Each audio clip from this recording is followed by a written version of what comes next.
भगवान शिव के इस गण का नाम है कीर्तिमुख। कौन है ये गण और क्यों ये भगवान शिव का सबसे प्रिय है? क्या है कीर्तिमुख की कहानी?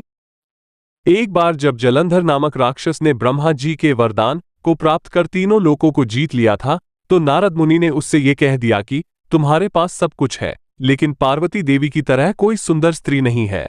वैसे तो जलंधर भगवान शिव से ही उत्पन्न हुआ था और उसे शिवांश या शिव का पुत्र भी माना जाता है, लेकिन अहंकार में वो ये भूल गया कि देवी पार्वती रिश्ते में उसकी मां लगती है।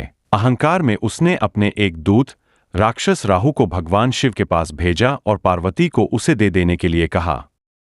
दूत ने जैसे ही जलंधर का संदेश भगवान शिव को दिया, वैसे ही भोलेनाथ रौद्र रूप में आ गए और शिव की भौहों के बीच से उत्पन्न हुआ कीर्तिमुख, और कीर्तिमुख का मुंह सिंह के समान था और उसकी आंखों से आग की ज्वालाएं निकल रही थी और उसकी जीभ लपलपा रही थी।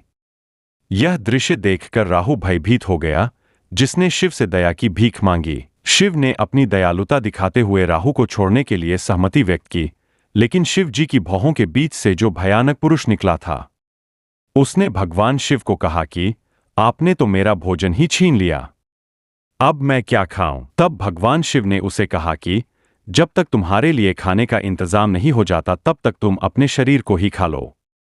उस भयानक पुरुष ने अपने ही शरीर को खाना शुरू कर लिया और अंत में सिर्फ उसका मुंह ही बच गया। कीर्तिमुख के दृढ़ संकल्प और आज्ञाकारिता से प्रभावित होकर शिव ने इसे कीर्तिमुख नाम दिया और आदेश दिया कि यह हमेशा उनके मंदिरों के प्रवेश द्वार की रक्षा करेगा।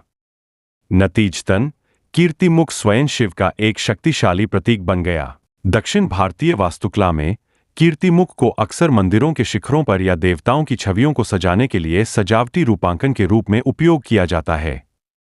यह एक भयानक रक्षक के रूप में कार्य करता है, जो पवित्र स्थानों से दुष्ट शक्तियों को दूर रखता है।